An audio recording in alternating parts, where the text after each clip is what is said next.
Cancer ये एक ऐसा टर्म है कि आई गेस जो भी सुनता है वो डर जाता है, राइट? बिकॉज ये ऐसी डिजीज है आई गेस इसका कोई क्योर नहीं है अब तक, राइट? लेकिन मेरे को एक चीज समझाइए कि कैंसर जैसे बीमारियां भी इस डिवाइस से ठीक हो सकती हैं या बेटर हो सकती है, ये चीज मैं आपसे जानना चाहूंगा। देखिए, कैंसर को ठीक होने से पहले इसको आप समझना पड़ेगा कि what is cancer. Cancer is a uncontrollable division of cell in any part of the body is known as cancer. ठीक है, Okay. तो uncontrollable division of abnormal cell, मतलब सेल क्या होते हैं, अनकंट्रोल हो जाते हैं और डिवीजन होने लग जाते हैं। ठीक है, ट्यूमर बनता है और बाद में इंसान के जैसी जो सेल्स होते हैं वो ट्यूमर बनने के बाद में स्टेजेस होते हैं। तो एक्चुअली होता क्या है कि ना, कि अगर आप हमारी इस भाषा के अंदर आयनाइज वाटर के अंदर समझना चाहें तो होता यह है कि our human cell is minus 70 millivolt negative charge and if it come to minus 15 तो कैंसर सेल एक्टिवेटेड हो जाते हैं। मतलब हमारे शरीर का जो सेल है, हमारे शरीर के अंदर 35.2 ट्रिलियन सेल्स हैं। हार्ट सेल की हम बात करें तो -70 तक है, ब्रेन की बात करें तो -90 तक है। बाकी सभी सेलों की अपनी एक चार्जिंग पॉइंट है। उस चार्जिंग पॉइंट के बाद में वो हाइड्रेट हो जाते हैं। मतलब -70 अगर है तो वो हाइड्रेट होकर नया सेल डेवलप हो जाता है, तो वो है। लेकिन जब वो -70 से -15 आ जाता है तो कैंसर सेल एक्टिवेटेड हो जाता है। जब वो 0 पे आता है तो कैंसर स्टेज 1 हो जाती है, फिर स्टेज 2, स्टेज 3 एंड स्टेज 4 पे मेटास्टेसिस होके आदमी का फिर बचना मुश्किल हो जाता है।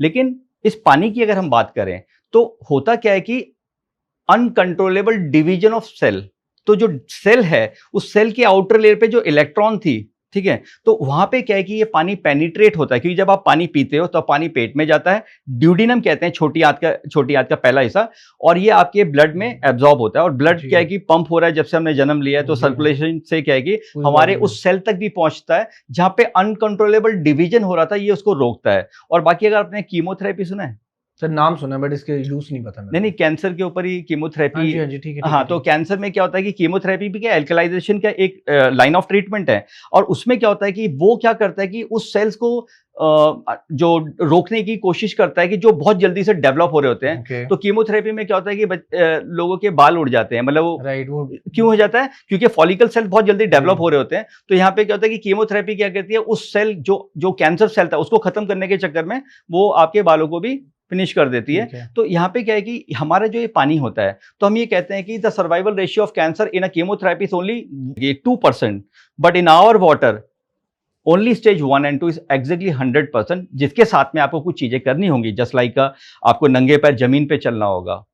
क्योंकि देखिए क्या होता है कि हमारे शरीर के अंदर सेल्स को चार्जिंग चाहिए, तो आप अगर नंगे पैर जमीन पे चलते हो तो अर्थ की ग्रेविटेशन फोर्स से भी आपके सेल चार्ज होते हैं।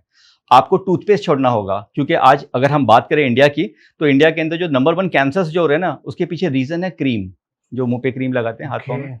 Second number is a toothpaste, third number is a masala जैसे आपने सुना होगा, ये जो पान मसाला एंड ऑल। नहीं, घर में जो खाना, गरम मसाला, चाट मसाला, ये सब जो मिर्ची मसाले डालते हैं इंडियन।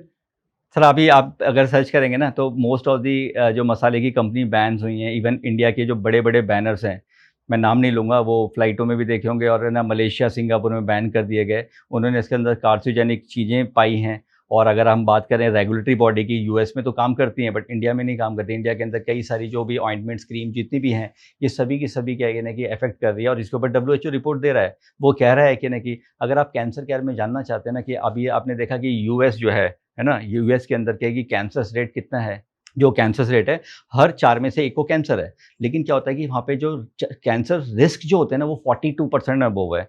मतलब एक इंसान को पूरे जीवन के अंदर जो कैंसर के जो रिस्क होते हैं ना, वो 42% रहते हैं। रीज़न बिहाइंड उनका जो पानी है ना, उनके घर के उनके जो पानी होते हैं उसमें कैल्शियम नहीं होता। उनके यहाँ पे जो लाइफस्टाइल तो है ही है जो कुछ है, लेकिन पानी के अंदर कैल्शियम की कमी होना भी एक रीज़न बताया गया है। अगर आप देखेंगे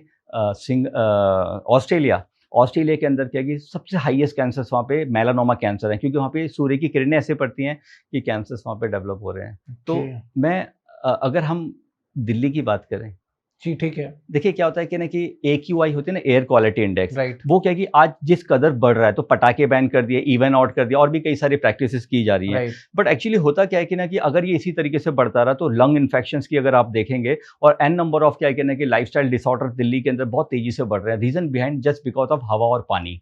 ओके, तो आपने सुना होगा कि हवा और पानी इतना इंपॉर्टेंट है कि हवा पानी चेंज करना चाहिए। हर इंडियन घर की कहानी है कि हवा पानी गलत लग गया तेरे को, उधर का हवा पानी। तो ये रीजन आपने साइंस इसके पीछे बताई मेरे को इस टाइम। देखिए हवा पानी को आप ऐसे भी देख लीजिए ना, कि अगर कोई आदमी हॉस्पिटलाइज होता है, क्या करते हैं उसको, उसका हवा पानी चेंज करते हैं, Right. उसको एक हवा लगाते हैं, that is called oxygen, Right. उसको एक पानी चढ़ाते हैं, that is called Ringer lactate. Calcium, magnesium, sodium, potassium का क्या है कि वो एक कॉन्सेंट्रेट होता है जो डायरेक्टली ब्लड में इन्फ्यूज हो जाता है Right. और ब्लड में जाता है, सर्कुलेशन के द्वारा वो पूरी शरीर body के अंदर में। पूरे हो जाता है। और उस समय अगर आप खाना कम खाएं तो क्या होगा कि आप जल्दी रिपेयर हो जाते हो, जल्दी ठीक हो जाते हो। रीजन क्या है कि डाइजेशन को अगर आप थोड़ा सा रेस्ट देंगे ना, तो ऑटोफैगी के ऊपर भी आप अगर सुनेंगे तो उसमें क्या है कि आप बहुत जल्दी रिकवरी करते हैं। तो बॉडी को समझना बहुत जरूरी है। एक बहुत अजीब सी बात बताता हूँ कि मैं और आप पता क्या है, दो आत्मा है ठीक है। और हम लोग को एक एक शरीर मिला हुआ है और ये शरीर नष्ट होगा। जितने भी धरती पे लोग आए हैं जाएंगे। राइट। तो हम यहाँ बैठे हुए हैं, हम बातें कर रहे हैं, हम लोगों को एक शरीर मिला हुआ है, हम उस शरीर का नाश किए जा रहे हैं। उस शरीर को अगर आप समझ जाओगे, आप देखिए आपको रात में सोते सोते अगर टॉयलेट आता है तो क्या है कि सेंसरी ब्रेन के अंदर क्या है कि आपको क्या है कि ना कि अलार्मिंग कर रहा है, ठीक है। Right. आप देखेंगे क्या है ना कि ये कई सारे आप कई बार मूवी देख रहे हो, आपके आंसू आ जाते हैं। क्या है वो? इमोशंस है। आपके थैलेमस, हाइपोथैलेमस, ये जो काम कर रहे हैं। एक भैंस का बच्चा है ना, पैदा होते ही खड़ा हो जाता है, जी। लेकिन इंसान के बच्चा 1.5 साल ले जाता है। वहीं जी। एक आदमी दबा के दारू पी ले तो वो खड़ा नहीं हो पाता। Right. तो हमारे ब्रेन का एक पार्ट है सेरेब्रम। एक आदमी से शादी करना चाहता है और हम प्लान करते हैं इसको इतना मारेंगे कि सुधर जाएगा, लेकिन वो कभी सुधर नहीं सकता क्योंकि वो गलत नहीं है। उसके ब्रेन के अंदर जो हाइपोथैलेमस है ना, वो उसको ऐसा करने के लिए बोलता है, उसका कभी अट्रैक्शन ही नहीं है लड़की की तरफ। मैं जो बातें बोला ना, अगर आप जी। फील करेंगे कि वो गलत कहाँ से हो गया, हम उसको पीटने, उसको समाज के अंदर उसको जो कर रहे हैं, रियलिटी क्या है कि बॉडी है, बॉडी को समझना होगा। आपके जुबान को ना, जो टंग को ना, हमें टेस्ट चाहिए। तो कोई नॉन वेज, वेज या कोई भी Right. मैकडॉल या जो भी खा रहा है, बट अल्टीमेट कहीं ना कहीं शरीर में जाने के बाद में वो शरीर को नुकसान पहुंचा रहा है। तो यहाँ पे जो बॉडी है दैट इज 7.35 टू 7.45 पीएच के बीच में काम करती है। और अगर आपका जो शरीर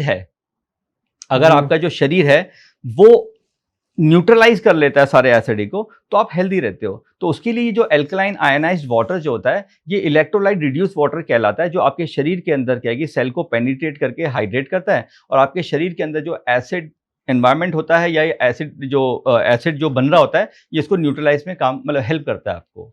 और लेट सपोज किसी को बीपी है, शुगर है, तो उसमें भी अल्कलाइन वाटर हेल्प करता है, जो आयोनाइज्ड वाटर है। क्योंकि बहुत इंडियन लोगों की समस्या आज के डेट में शुगर की, और सबसे ज्यादा डायबिटीज की प्रॉब्लम्स होगी आपकी, और क्या बोलते हैं बीपी की प्रॉब्लम, जो कि बहुत कॉमन है, हर फैमिली में मिलेगी कोई ना कोई ऐसा, चाहे वो पेरेंट्स हो, किसी का बीपी ऊपर हो जाता है, किसी का नीचे हो जाता है। तो एल्कलाइन वाटर कंजम्पशन से भी क्या ये चीजें ठीक हो सकती है? देखिए, मैं एक चीज ऐड करूंगा पहले तो, alkaline water and there are two type of alkaline water. Okay. One is alkaline purified water and another one is alkaline ionised water. और कौन सा कंजम्पशन के लिए कौन सा बेटर है, लाइक जिससे बेटर बीमारी मतलब ठीक क्या हो? है, देखिए, एक तो प्यूरिफाइड वाटर है। एल्कलाइन प्यूरिफाइड वाटर का मतलब होता है कि आपके जो पानी था उसमें कुछ चीज ऐड कर दी गई, तो उसमें जो डिजोल्व सॉल्ट्स में जो नेगेटिव एलिमेंट थे, क्लोराइड, फ्लोराइड, सल्फेट, फॉस्फेट, वो अलग नहीं हटे हैं, बस एड ऑन कर दिया, क्लस्टर और मोटा कर दिया है। तो वो पानी क्या है कि कहलाएगा एल्कलाइन प्यूरिफाइड वाटर। ओके। वो कहीं कभी भी कोई फायदा नहीं करेगा। 1998 से इंडिया के अंदर क्या है कि ये चल रहा है, 1998 से। लेकिन दूसरा जो वाटर है जिसके ऊपर हम चर्चा करें, जो बातें करें, that is called alkaline ionised water, जिसको इलेक्ट्रोलाइट रिड्यूस वाटर भी कहते हैं। तो ये पानी क्या होता है कि आपके पानी के अंदर से जो अशुद्धियां थी, जो बुराइयां थी, वो हटा देगा। जैसे जब नदी से पानी आता है ना, आप देखेंगे कि जब पहाड़ों से पानी गिरता है ना, दैट इज कॉल्ड नेचुरली इलेक्ट्रोलाइजेशन। मतलब पहाड़ों से पानी गिरता, देखा दूधिया जैसा लगता है, व्हाइटिश, बहुत तो सुंदर, वो क्रिस्टल क्लियर। क्रिस्टल क्लियर, वो नेचुरली इलेक्ट्रोलाइज वाटर है। हुंजा वैली में लोगों की एज 120 क्रॉस कर जाते हैं। और जितनी भी सभ्यताएं बसी है, एज की बात कर रहे हैं आप? एज की 120 क्रॉस करते हैं वहाँ पे तो नॉर्मल सी बात है। और साथ की बात क्या है कि आप जितनी भी सभ्यताएं बसी, जैसे इंडस वैली, अब इंडस वैली को आप देखेंगे या किसी भी सभ्यता को, किसी जानवर को भी देखोगे, सब नदियों के पास है। राइट। ठीक है। तो नदियों का जब लहराता हुआ पानी आता है, दैट इज चार्ज वाटर। जब वो थम जाता है, रुक जाता है, तो वो ऑक्सीडाइज होता है। थमा हुआ वाटर के अंदर ऑक्सीडेशन प्रक्रिया चालू होती है, फिर वो एसिडिक बन जाता है और वो बॉटलों के अंदर या जिसके अंदर या हमारे घरों में आता है। और गवर्नमेंट क्या करती है, उसमें क्लोरीन मिलाती है, प्रोटोकॉल एक्चुअली। तो वो पानी जब हम पीते हैं तो कहीं ना कहीं हमें धीरे धीरे धीरे धीरे नुकसान पहुंचा रहा है। पहले के जो लोग जो नदियों के पास रहा करते थे, उन्होंने डायबिटीज और ब्लड प्रेशर जो आप बोल रहे हो सुनी नहीं थी। बट आपका जो सवाल था कि क्या ये पानी alkaline ionised water diabetes and blood pressure में फ़ायदा पहुंचाता है, तो मैं आपको ये बोलूँगा कि देखिए, ये किसी बीमारियों में फ़ायदा नहीं करता। ये आपके शरीर के सेल को ऐसा बना देता है जिसमें कोई बीमारी पनप नहीं सकती। चांसेस कम हो जाते हैं कम होता है। बेसिकली। देखिए, जैसे कि अब 2 टॉपिक को मैं बहुत जल्दी कवर करता हूँ, जैसे कि ब्लड प्रेशर। ठीक है। ब्लड प्रेशर एक्चुअली क्या है कि हार्ट बीट जब तेज हो जाती है, मतलब ब्लड सर्कुलेशन जब से तेज हो जाता है, that is called high blood pressure, high blood ठीक है, प्रेशर, हाइपरटेंशन भी कहते हैं, और जब ये कम हो जाती है तो इसको बोलते हैं हाइपोटेंशन, लो ब्लड प्रेशर। ठीक है। तो आपको क्या लगता है कि ये हार्ट कर रहा है, ये कौन कर रहा है, ये टेंशन कर रहा है, दैट इज जब हाइपरटेंशन। टेंशन लेते हैं तभी ये चीजें होती हैं। अब क्या होता है, टेंशन जैसे मान के चलो कि अपन बातें कर रहे हैं, अचानक कोई सांप निकल के आ जाए तो हमें टेंशन होगी, हम भागेंगे। राइट, आपने क्या एक गाड़ी चला रहे थे, आपने रेड सिग्नल क्रॉस कर दिया, पुलिस वाले ने आपको ऐसे किया, आप देखना 100% क्या कि आपकी हार्ट बीट क्या है कि पैरा मतलब हो जाएगी बढ़ ऊपर नीचे। जाती हाँ, है। तो क्या होगा, ये टेंशन है, बट विदाउट एनी रीजन होना, दैट इज अ हाइपरटेंशन। वो कैसे होगा, आपके ब्रेन के अंदर जितने भी न्यूरॉन्स हैं, न्यूरॉन्स के अंदर साइनेप्स है, साइनेप्स में इरेगुलरिटी ऑफ सोडियम, नमक का ज्यादा कम होना आपके शरीर के अंदर हार्ट को तेज और कम कर देता है। देखिए हार्ट क्या कहता है कि धड़कता अपने आप ही है, क्योंकि उसके जो इंपल्स है करंट वो खुद बनाता है, लेकिन रेगुलेट ब्रेन करता है। आप जैसे सोचते हो ना वैसे ही हार्ट काम करने लग जाता है। तो क्या होता है कि ब्रेन के अंदर जो न्यूरॉन्स है, न्यूरॉन्स में इरेगुलरिटी ऑफ सोडियम थी, और ये पानी के अंदर क्या है, कैल्शियम, मैग्नीशियम, सोडियम। तो जो सोडियम है चार्ज फॉर्म में था, ये इसकी इरेगुलरिटी को खत्म करता है। तो हमने पिछले 7 से 8 साल के अनुभव के अंदर मैंने पाया कि there an number of people जो इस पानी को कंज्यूम कर रहे हैं, तो उनको क्या है कि ब्लड प्रेशर में फायदा होता है। And the second one is diabetes. तो डायबिटीज एक्चुअली होता क्या है कि आपके शरीर के अंदर क्या है कि एक ग्लैंड होता है पैंक्रियास, जिसके अंदर बीटा सेल जो होता है वो स्टिमुलेट करता है इंसुलिन। तो जब भी आप कुछ खाना खाते हो, उसमें 3 चीज होती हैं, एक होता है प्रोटीन, ठीक है, एक होता है फैट, एक होता है राइट, कार्बोहाइड्रेट, राइट, और 3 चीज होती हैं जिसमें एक होता है पानी, एक होता है विटामिन, एक होता है मिनरल्स। तो ये जो 3 थी, विटामिन, मिनरल और पानी, पानी, इसका क्या है कि एब्जॉर्प्शन होता है, डाइजेशन नहीं होता। लेकिन जो कार्बोहाइड्रेट होता है ना, वो कन्वर्ट हो जाता है ग्लूकोज में। प्रोटीन क्या मसल्स मेकर में चला जाता है, और जो फैट होता है वो कार्बोहाइड्रेट बनाता, फैट जो होता है वो कोलेस्ट्रॉल बनाता है, जिसमें LDL, low density lipoprotein, high density lipoprotein, VLDL, very low density lipoprotein, triglyceride, ये जो आप पढ़ेंगे ना कोलेस्ट्रॉल, तो ये बनाता है। अब होता क्या है कि जिसमें जो टॉपिक डायबिटीज आया था, तो कार्बोहाइड्रेट ने जब कन्वर्ट किया अपने खाने को ब्रेक करके ग्लूकोज, तो ब्लड में घूम रहा है, और ब्लड में घूमने के बाद में जितने भी हमारे शरीर में अगर इंसुलिन की कमी है, तो क्या होता है कि वो मसल्स के अंदर उसको इंजेक्ट नहीं करा पाता, तो इसके लिए हमें इंसुलिन चाहिए। तो एक प्रॉब्लम तो हो सकती है कि आपके पैंक्रियास का बीटा सेल इंसुलिन नहीं बना रहा, तो ये पानी आपको वैसे काम करेगा, क्योंकि ये बीटा सेल को भी एक्टिव करेगा, स्टिमुलेट करेगा, इंसुलिन के लिए बढ़ेगा। लेकिन आज हमने पिछले कुछ सालों में कई सारे टेस्ट किए, तो हमें पता चला, और खासकर दिल्ली के अंदर तो ये मेन है कि एक टेस्ट होता है होमा IR टेस्ट, लोग कराते नहीं है। लोगों को HbA1c पता है, फास्टिंग पता है, PP पता है, राइट, राइट, राइट। लेकिन क्या है कि होमा IR टेस्ट जो होता है वो बताता है कि आपका शरीर कितना इंसुलिन बना रहा है। तो यहाँ पे हमने देखा कि इंडियन के अंदर इंसुलिन दबा के बन रही है, बट इंसुलिन रेजिस्टेंस हो गई है, मतलब क्या है कि सेल्स एक्सेप्ट नहीं कर रहा। तो उसके लिए अगर आप जल्दी जल्दी चलेंगे, जैसे आपने सुना भी होगा ना कि बीपी शुगर वाले सुबह सुबह वॉक करो, ये करो, ऐसा डायबिटिक सारी चीजें। तो अगर आप तेजी से चलोगे तो क्या होगा कि आप जब थकोगे तो आपके जो कार्बोहाइड्रेट, जो ग्लूकोज जो था वो इंजेक्ट हो जाएगी, बिकॉज आपकी इंसुलिन की प्रॉब्लम नहीं है। तो ये जो पानी है, ये पानी क्या है कि खाना खाने से 30 मिनट्स बिफोर अगर आप पी लेते हो, तो आपके शरीर के जितने भी सेल्स हैं उनके अंदर क्या है कि जो रिसेप्टर्स हैं उनके मुंह खोल देता है। और आप ये करके देखिएगा कि अगर आप ये पानी खाना खाने से, आप शुगर नाप लीजिए, आप खाना खाने से पहले पानी पीजिए, और आप देखेंगे क्या कि आपका जो कार्बोहाइड्रेट कन्वर्ट हुआ ग्लूकोज के अंदर, वो एब्जॉर्ब हो जाएगा, जस्ट बिकॉज ऑफ द आपके पानी ने, जिसके अंदर करंट था, जो चार्ज वाटर था, उसने उस इंसुलिन के मुंह खोल दिए। चलिए मेरे को एक चीज बताइए, आज की डेट में क्या होता है कि हर घर में आपको पता है प्यूरीफायर वाटर्स लगे हैं, राइट, फिल्टर्स लगे हैं। किसी को इतनी नॉलेज नहीं है कि वो alkaline water, alkaline ionised water ले सके या कहाँ से ले, क्या करे, नहीं पता। मिडिल क्लास फैमिली को इसकी बिल्कुल भी जानकारी नहीं है। क्या होता है कि हर दिन वो बंदा एक फिल्टर का पानी पी रहा है, तो कितना उसका लाइफ स्पैन होगा as compare to the person who is consuming that ionised water, दोनों में कितना डिफरेंस होगा? देखिए एक्चुअली क्या ऐसे तो खैर कोई ट्रायल्स हुआ नहीं है, लेकिन But फिर still भी लाइफ स्पैन की अगर आप आदमी की उम्र की बात करें ना, जी। तो ऑक्सीडेशन प्रक्रिया है। अगर आप आरओ का पानी पियेंगे 50 बिलो TDS, तो उससे तो क्या है कि मैं आपको बोलूँगा कि 20 ईयर्स ऊपर आप आ जाओगे। रीजन बिहाइंड कि देखिए, आरओ का पानी अगर 50 बिलो TDS है तो वो नुकसानदायक है। और हमारे यहाँ पे क्या है कि आपको बताऊंगा कि मोस्ट ऑफ द कंट्री में आरओ बैन हो चुके हैं, लेकिन आरओ की भी नीड है कई जगहों पे, हर जगह पे जरूरत नहीं है। और सबसे बड़ी प्रॉब्लम तो पता है क्या है कि सर, एक आदमी घर लेता है ना अपना खुद का, चाहे किराए का, वो जाते ही पता है क्या करता है, आरओ लगा देता है। अरे उसको ये नहीं पता उसके पानी के डिजॉल्व सॉल्ट क्या है। अगर उसमें आयरन है तो आयरन रिमूवर लगेगा, क्लोरीन है तो क्लोरीन रिमूवर लगेगा, या जो भी उसके अंदर वो चीजें हमें पता चले तो हम उसको सजेस्ट करेंगे कि ये करिए। और मैं आपको ये भी बताना चाहूंगा इस चैनल के माध्यम से कि अगर किसी को आरओ लगाना है तो सबसे पहले आपको क्या करना चाहिए कि अपने पानी की टेस्ट करानी चाहिए। आपको क्या बीमारी है तो आप ब्लड टेस्ट कराते हो, तभी दवाई लेते हो आप। राइट आपने राइट क्या किया, आरओ उठा के लगा दिया, आपको ये नहीं पता वो आरओ ही हमारी जान ले जा रहा है। एक माँ अपने बच्चे को पराठे खिला रही है, बॉर्नविटा पिला रही है, उसको क्या कि देसी घी खिला रही है, काजू बादाम दे रही है, और लास्ट में लैक ऑफ नॉलेज के कारण अपने घर का hypotonic water that is the 5 below pH पिला रही है। उस माँ की गलती नहीं है, गलती किसकी है कि क्या है कि वो जो जिसने भी मशीन लगाई थी या जो भी थी, कोई ध्यान नहीं दे रहा। देखिए, हवा और पानी बहुत इंपॉर्टेंट चीज़ है। पहले के ज़माने में जब कोई मतलब होते थे डॉक्टर जी लिखते थे कि आप है ना हिल स्टेशन पे जाइए, उधर जाइए, आप ये कभी करके देखिएगा। जिसको भी ब्लड प्रेशर, डायबिटीज़ है, उनको बोला एक बार कहीं पे भी जाते हो ना अच्छी जगह पे जहाँ पे एक्यूआई अच्छा है, एक बार आप चेक करके देखिए, डेफिनेटली नीचे आता है। देखिए पैरामीटर बताओ। और आप जो लाइफ स्पैन की जो सवाल था ये जी है कि हम ये कहते हैं कि देखिए अगर आप ये पानी पीते हैं तो ये पानी आपके सेल्स को हाइड्रेट करता है, और कोई भी बहुत बड़ी बीमारी है लाइक कैंसर जो आपने बोला, तो उससे आपको क्या कहना है कि एक शील्ड मिलती है।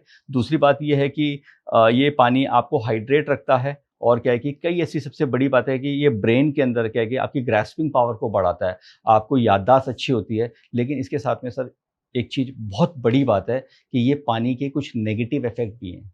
और ये चीज बताइए क्या नेगेटिव इम्पैक्ट्स हैं इसके? देखिए नेगेटिव इफेक्ट क्या होता है कि किसी भी चीज़ की अति, हानिकारक है ना, जी आपकी कार के अंदर 280 की स्पीड है, जी उस पे चलाई है कभी आपने? नहीं अगर never। चलाएँगे तो क्या चांसेस होंगे एक्सीडेंट के? होएंगे, एक्सीडेंट ही हो जाएगा। ठीक है। आपने कभी कोई मेडिसिन पैरासिटामोल सुनी है? राइट उसमें कितनी एमजी आती है? 500 650 650 आती हाँ है ना, जी 500 भी आती है ना, जी 200 भी आती है, जी ठीक है? तो क्या होता है कि डॉक्टर क्या लिखता है, एक सुबह एक शाम खाना खाने के बाद में या एक दोपहर, ये सब लिखता है, तो उसमें एक बिल्कुल एमजी जो वर्ड है that is what milligram. Milligrams right तो वो आपके बॉडी के हिसाब से आपको लिख दिया, 3 दिन, 2 दिन, जो भी कुछ है। अगर क्या है कि आपको बुखार है और मैं आपको क्या है कि 650 एमजी की 5 टैबलेट दे दूँ एक साथ में, तो आपको फ़ायदा होगा या नुकसान होगा? नुकसान होगा। देखिए, हो सकता है उस समय आपने खा लिया तो उस समय आपको बुखार हो सकता है ठीक हो जाए, बट अल्टीमेट वो झेलेगा कौन? बॉडी आपके सबसे पहले लीवर। राइट लीवर झेलेगा, ठीक उसके है बाद में क्या किडनी इसको बाहर निकालने की पूरी कोशिश करेगी। और जितने भी आज की डेट में किडनी फेलियर्स हैं, मोस्ट ऑफ द लोग क्या दारू, सिगरेट, तम्बाकू, गुटखा नहीं खाते, उनकी किडनी फेल हो रही है। उसके पीछे रीज़न है कि वो जो पैरासिटामोल था वो एसिड था। एसिड है हमारे शरीर में, जो भी एसिड जा रहा है, मैं इधर अभी आपके यहाँ पे ना कोई पानी एसिड ही गिराता रहूँगा तो एक कुछ समय के बाद में ये रफ हो जाएगा। सेम एज इट इज़ हमारी किडनी के अंदर जो नेफ्रॉन्स होते हैं, 10 लाख राइट में 10 लाख लेफ्ट में नेफ्रॉन्स होते हैं किडनी। किडनी क्या करती है, आप जब जितने भी आपके टॉक्सिक्स बनते हैं तो वो क्या है कि उसको बाहर निकालती है ना। तो किडनी के जो फिल्टर्स होते हैं नेफ्रॉन्स, उसके मुंह जी बंद हो जाते हैं एक तरीके से। जी तो क्या है कि वो फिल्ट्रेशन नहीं कर पाती, देन आगे आदमी, आपने सुना होगा कि किडनी फेलियर्स है ना। तो बहुत उधर उधर क्या होता है कि अगर आप एल्कलाइन आयनस वाटर पीते हैं तो ये पानी के चार्ज वाटर होने के बाद में किडनी को फायदा पहुंचाता है। लेकिन जब आप पैरासिटामोल टू मच ले रहे हो तो कहीं ना कहीं वो भी तो बहुत बड़ा एसिड है, जो क्या है कि आपके लीवर को भी खराब कर रहा है, किडनी को भी खराब कर रहा है। तो कहने का मतलब ये है कि सर क्या है कि वो तो एमजी बहुत ज्यादा ले ली गई थी इसलिए खराब हुआ। बच्चों को क्या करते हैं अपन, कभी 650 की टैबलेट नहीं देते हैं, हम सिरप देते हैं। देखो, तभी मेडिसिन छोटे बच्चों को सिरप देते हैं। और कई बार हम जब छोटे थे, अगर आपको याद होगा राइट कि टैबलेट तोड़ के दे दिया करते थे, ऐसे ना चूड़ा ही पेरेंट्स। बना के दे देते थे, ऐसा भी करते थे। हाँ, तो ये जो चीज़ें होती हैं सेम एज़ इट इज़ इस मशीन के अंदर है। क्या होता है कि Got it. आप किसी भी चीज़ की अति करोगे तो शरीर को नुकसान देगी। तो पानी के अंदर एक होता है पीएच, पोटेंशियल ऑफ हाइड्रोजन। तो never ever go above 8.5 pH. अगर आप इस पानी को चाहते हो कि मेरे शरीर के अंदर नुकसान ना पहुंचाए, तो आपका जो सेल है उसकी चार्जिंग है -70 मिलीवोल्ट नेगेटिव चार्जिंग पूरे शरीर की है। -70 पे नया सेल डेवलप हो जाता है। तो उसको चार्ज करने के लिए आप -300 -400 तक जा सकते हैं। जो 4G की मशीन होती हैं, जैसे कि जो एल्कलाइन आयनाइज्ड वाटर हैं, और एक 5G मशीन होती है जिसमें हाइड्रोजन इन्फ्यूज होता है, जिसको हाइड्रोजन बॉटल्स आती हैं या फिर क्या है कि हाइड्रोजन जनरेटर कहते हैं, तो वो उनकी ओआरपी अलग होती है। तो ये क्या होता है कि अगर आप है ना ज़्यादा पीएच पियोगे तो धीरे धीरे धीरे क्या है कि आप एल्कोलियोसिस पे चले जाओगे। आप किसी को छुओगे तो करंट लगेगा, आपको भूलने की बीमारी होगी, आपकी मसल्स हिलेंगी, टेंच करेंगी, आपको बुरा असर होगा। तो हम एक चीज़ आपको सबको यही बताते हैं कि आपकी मशीन के अंदर बहुत सारे पैरामीटर्स हैं, ब्यूटी वाटर भी है, उसमें स्किन डिजीज़ है ना, तो सिरोसिस के लिए उसके अंदर क्या है कि एसिडिक वाटर भी है। उसके अंदर क्या है कि अगर आप चाहते हो कि वेजिटेबल्स वॉश करने हैं, तो उसके अंदर क्या है कि वेजिटेबल को धोने के लिए भी अपना एक पीएच दिया हुआ है। तो हर चीज़ एक पीएच के ऊपर निर्धारित होती है। आप बॉडी के अंदर 7.35 टू 7.45 है, और पूरे ब्रह्मांड के अंदर 8.5 से ऊपर पानी नहीं है। हमारे देश के अंदर, जापान में 7.5 के करीब है। तो 8.5 पीएच से ऊपर पानी नहीं पीना चाहिए, ये प्रोटोकॉल है। जितने भी क्या बोलते हैं, पानी से रिलेटेड जो लोग हैं वो यही बताते अच्छा, एक मैं एक चीज आपसे पूछना चाहूंगा, बड़ा इंटरेस्टिंग क्वेश्चन आ रहा है, आउट ऑफ द बॉक्स है। क्वेश्चन ऐसा है कि एक इन्फ्लुएंसर है, बेसिकली वो क्या करता है कि देखो, पहले मैं आपको बताता हूँ कि मेरा जो मानना है, एक डिजीज होती है हेपेटाइटिस ई, गंदा पानी पीने से भी होती है वो, और वो काफी स्लम एरियाज में वो डिजीज आपको पाई जाएगी, क्योंकि वहां के लोग जो पानी कंज्यूम करते हुए तो खारा पानी होता है, तो डायरेक्टली भी आपने बताया लिवर पर इम्पैक्ट करता है और उसकी वजह से उनको डिजीज हो जाती है। अब लेकिन वो इन्फ्लुएंसर क्या करता है, वो मोस्टली अपनी वीडियोस बनाने के लिए ऐसे पानी को कंज्यूम कर रहा है जैसे नाली का पानी है, just for the views, right. So उन लोगों पर क्या इंपैक्ट पड़ेगा कभी ना कभी। अभी right now he is fine, वो कहता है मैं अभी फिजिकली फिट हूं, मस्त हूं मैं बिल्कुल, लेकिन उन लोगों पर क्या इंपैक्ट पड़ेगा? सर देखिए, एक्चुअली अगर कोई लैक ऑफ नॉलेज के कारण ऐसा कर रहा है तो हो सकता है कि इसको अभी इसलिए नहीं फ़र्क पड़ रहा है, क्योंकि देखिए बॉडी जो होती है ना, एक 20 साल के बच्चे की अलग है। ठीक एक है। एक जो बच्चा, छोटा बच्चा होता है ना, वो घर के एनवायरनमेंट में रह रहा होता है। धीरे-धीरे जब वो बड़ा होता है, जब वो बाहर निकलता है, तो पैसिव स्मोकिंग करता है। कोई सिगरेट पी रहा है वहाँ पे, तो उसकी पैसिव आ रही है। राइट। हो सकता है वो खुद एक्टिव भी करे, ठीक है? उसके बाद में क्या होता है कि वो जब रोज़ी-रोटी कमाने निकलता है, तो क्या होता है कि ना कि उसके शरीर के अंदर क्या है कि ड्यू टू एयर वो ऑक्सीडेशन शुरू हो जाता है, बीमारियाँ शुरू होती है। उसका शरीर का धीरे-धीरे उसका मेटाबॉलिज़्म जो होता है कि नॉर्मल होने लगेगा। इम्यून सिस्टम पे भी फ़र्क आता है। लेकिन क्या होता है कि जो बंदा ये जो कर रहा है, तो वो हो सकता है कि उसकी बॉडी अभी इसको एक्सेप्ट कर रही है, और उसके पीछे होता था बिहाइंड द सीन, मुझे नहीं पता क्या है, बट वो इस समय, लेकिन आगे जाके सर इम्पैक्ट होगा। रीज़न क्या है कि जैसे ही आपके पेट में कुछ जाएगा, तो वो पेट के अंदर क्या है, 14 मिनट्स के अंदर क्या है कि वो आपके ब्लड स्ट्रीम में चला जाएगा। ओके। जो भी आप खाते हो, जो भी आप पीते जी। हो, और जो भी आप इन्हेल करते हो, तीनों खून में मिलता है। चलो एक और चीज बताओ, कोल्ड ड्रिंक्स आज की डेट में लोग इतनी इनटेक कर रहे हैं कि मतलब उसका जवाब नहीं है। कि अगर एक ग्लास आप किसी कोल्ड ड्रिंक का पी रहे हो, तो उसमें क्या होता है कि कहते हैं कि 3 चम्मच शुगर मिलाई हुई है आपने, वो आप कंज्यूम कर रहे हो। तो ये चीज मेरे को बताओ कि cold drink consumption is good for people और नॉट, ये चीज आप मेरे को बताइए। देखिए सर, हमारी इंडस्ट्री के अंदर जब से मैं इस बिज़नेस के अंदर हूँ, तो हमारे कई सारे डेमोन्स्ट्रेशन होते हैं, आपको एजुकेशन देने के लिए पानी क्या डिफरेंट देता है। तो हम लोग क्या करते हैं कि आपके घर का पानी, आरओ का पानी, आपका मशीन से निकला हुआ 2 टाइप का पानी, जी। एल्कलाइन और एसिडिक, फिर हम कोल्ड ड्रिंक, गौमूत्र और भी वेरियस वाटर जो राइट अभी राइट। मार्केट में अवेलेबल है, हम ठीक मँगा है। लेते हैं। फिर हम कुछ चीज़ों को दिखाते हैं। तो उस डेमोन्स्ट्रेशन से सर ये प्रूव करते हैं हम लोग कि जो भी कोल्ड ड्रिंक है, दैट इज़ द 3.5 पीएच के करीब होती है, जो अल्कोहल से डेंजर होती है। अल्कोहल जो होता है वो ओके। आप पीते हैं तो दैट इज़ 4.5 पीएच, बिकॉज़ उसके अंदर 42.8% अल्कोहल होता है। तो जब आप है ना अल्कोहल लेते हैं, तो अल्कोहल क्या करती है कि शरीर के अंदर जाने के बाद ब्रेन के अंदर क्या स्टिमुलेट करने के कारण क्या है कि आपको नशा देती है, तो इसलिए बदनाम है। लेकिन क्या है कि उसके ज़रिए से जो लीवर जो खराब होता है, दैट इज़ 4.5, बट उससे ज़्यादा जो हार्मफुल है वो कोल्ड ड्रिंक है, बिकॉज़ एक तो क्या है कि वो ज़्यादा एसिडिक है, तीसरी बात जो आप बोल रहे हैं कि शुगर है, दैट इज़ सल्फर, तो वो आपके शरीर के अंदर क्या है कि आपको धीरे-धीरे कहीं न कहीं खा रहा है। लेकिन देखिए जो बच्चा होता है या फिर 20-22 साल तक की एज में क्या है कि बॉडी जो होती है थोड़ी यंग होती है, तो वो क्या है कि उसको क्या है कि मतलब वो कहते हैं ना कि एडजस्ट कर लेती है एक तरीके से। लेकिन एक एज के बाद में सर क्या है कि ना कि आपको क्या है कहीं न कहीं प्रॉब्लम में लेके आती है। तो वैसे तो ख़ैर ये बहुत फ़ालतू बात है कि ना कि दारू ज़्यादा अच्छी है कोल्ड ड्रिंक से। लेकिन ठीक है। लेकिन क्या है कि एज़ अ पीएच मैं आपको बोलूँगा तो सर क्या है कि कोल्ड ड्रिंक रियल में नहीं पीनी चाहिए, और उसके अंदर शुगर कंटेंट भी ज़्यादा है। एसिडिक होने के कारण आपके शरीर के अंदर क्या है कि न्यूट्रलाइज़ेशन के लिए बहुत-बहुत आपका पानी और की रिक्वायरमेंट पड़ती है, और आपको डिहाइड्रेट करती है।